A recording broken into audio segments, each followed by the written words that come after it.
I have an 11 by 14 sheet of canvas paper, and I'm just going to tape all the way around it using some painter's tape.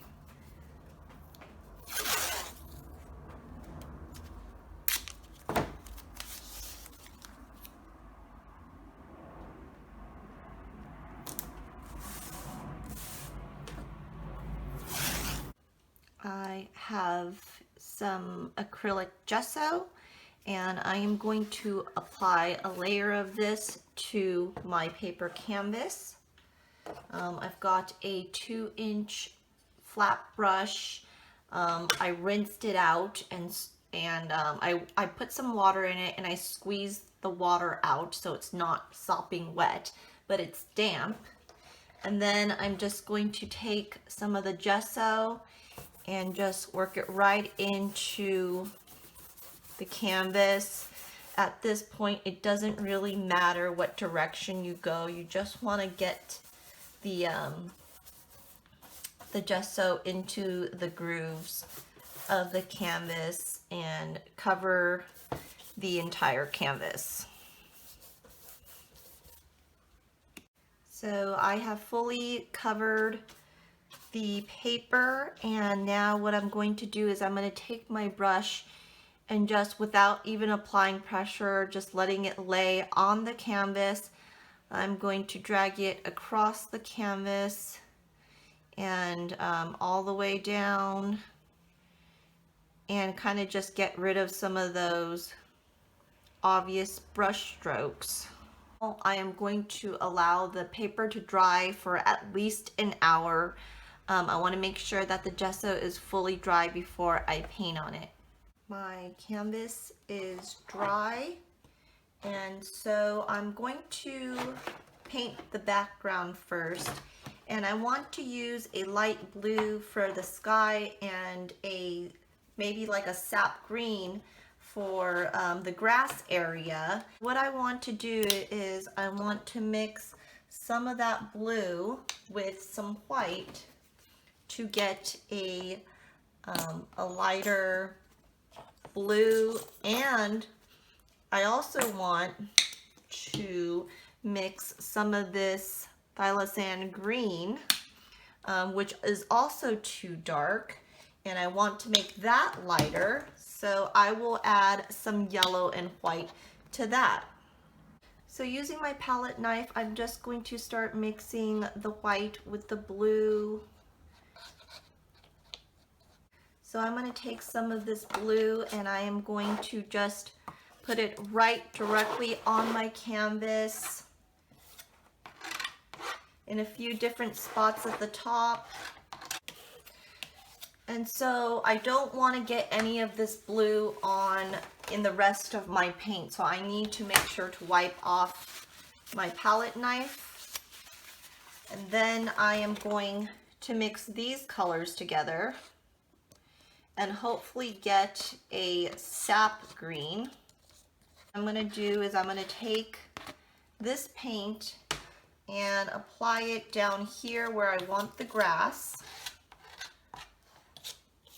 Next, I am going to take some of this white paint and just drop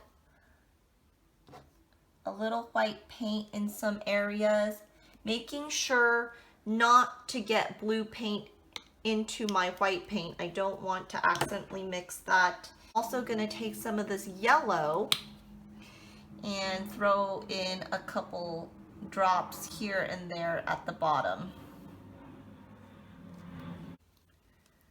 I want my paintbrush damp but not sopping wet. And I'm just going to make sure that the metal is dry, and then I'm going to take my paintbrush and just go back and forth in like crosshatch motions on the sky area only, not getting to the grass area quite yet.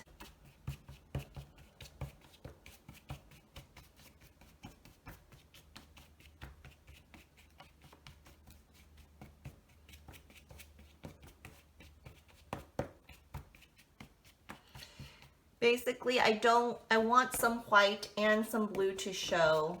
I don't want it all just one color. Okay, so I have my brush cleaned off, and now I'm gonna go down to this area and start mixing the green with the yellow. Kind of in that cross-hatch motion again.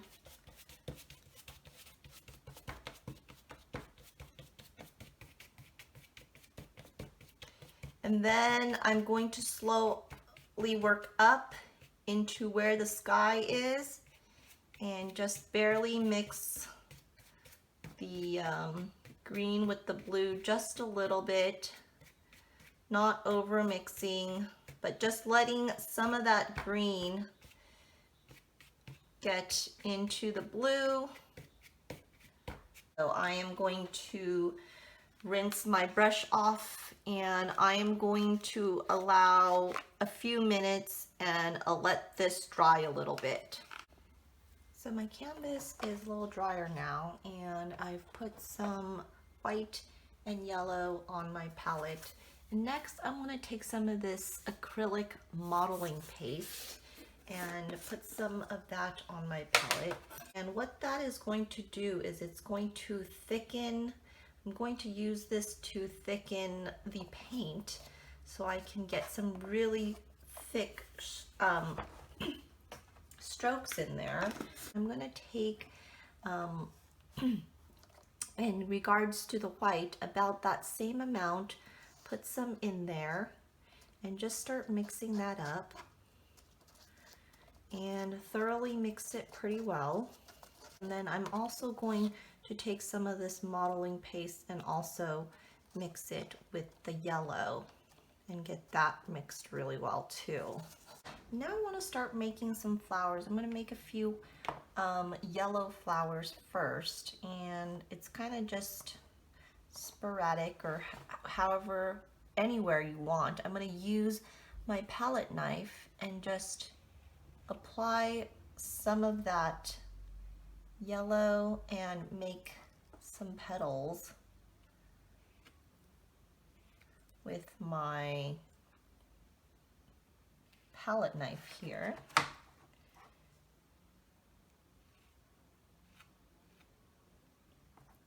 And I'm kind of just using the edge, but also using this round tip here to kind of make those petal shapes. But some of them you want to make a little bit smaller. You want to make some of the petals shorter. That way it doesn't look too uniform and perfect. So there's a flower, and I will come back and put a little red in the middle there. But what I want to do is, before I move on to my next color, I'm going to make a few more yellow flowers here. So just do another one over here, kind of close by, not too far. And we can make that one just a tiny bit bigger. We can kind of try to show that it's in the foreground by making it slightly bigger. Another one further down here and make that pretty big here. Let's just make some real big, much larger petals here.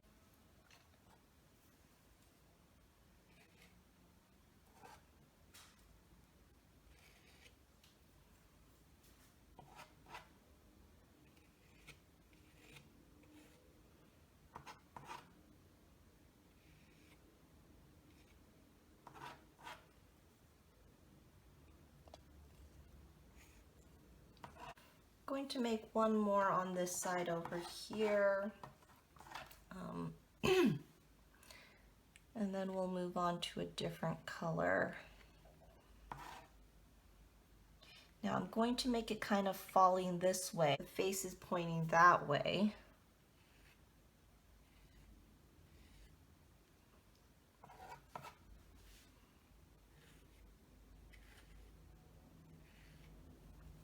I used some of this white I mixed up with the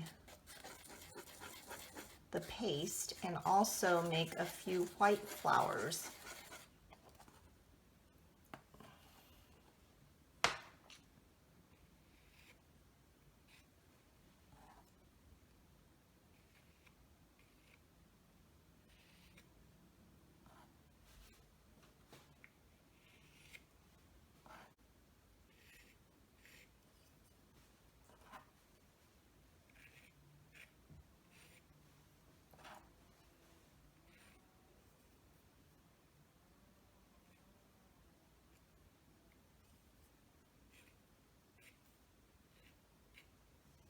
And now I've put a little purple and I've got some red and white here because I wanted to make some pink. And I've got more modeling paste here. I'm just going to take that modeling paste and mix it with the purple and also mix it separately afterwards with the red and white, just like I did with the other paints. So I'm going to go ahead and just start making some purple flowers, and I'll just do it similar to this, except I think I'm going to make these flowers just a tiny bit smaller.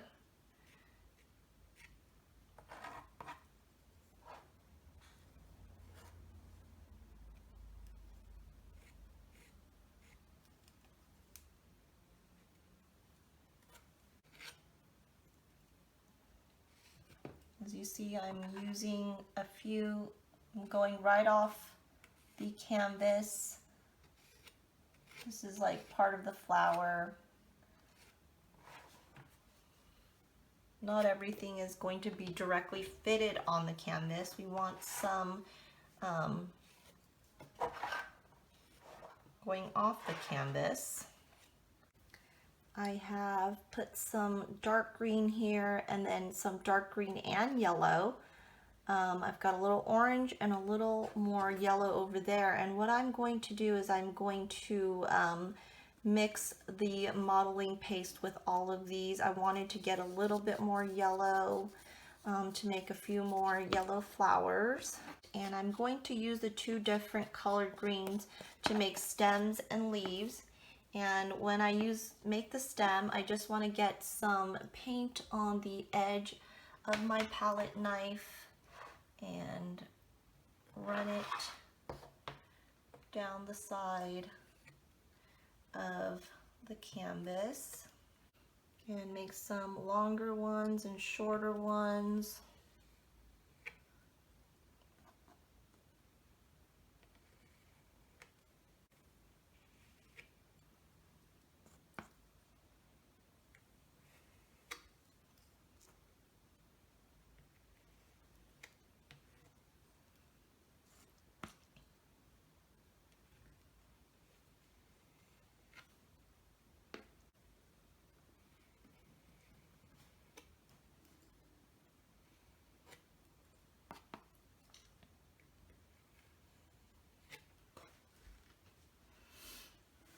And also adding some leaves.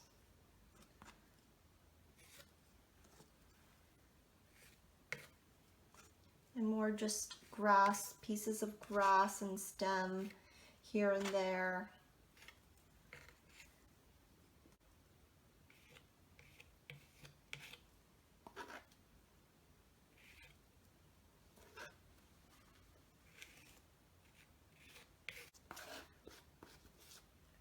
Longer stems coming out this way.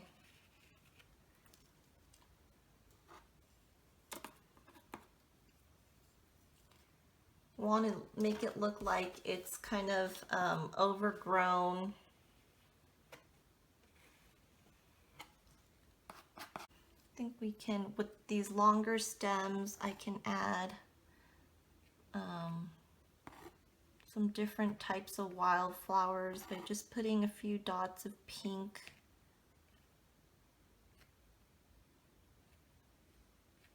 And also maybe a few spots of orange on some of these. Or yellow. And also adding some yellow.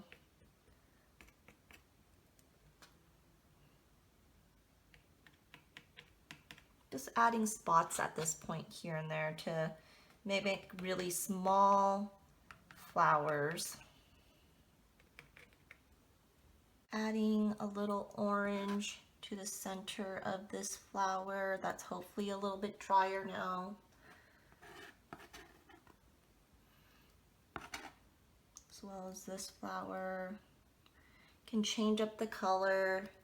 Can add some yellow to the white flowers.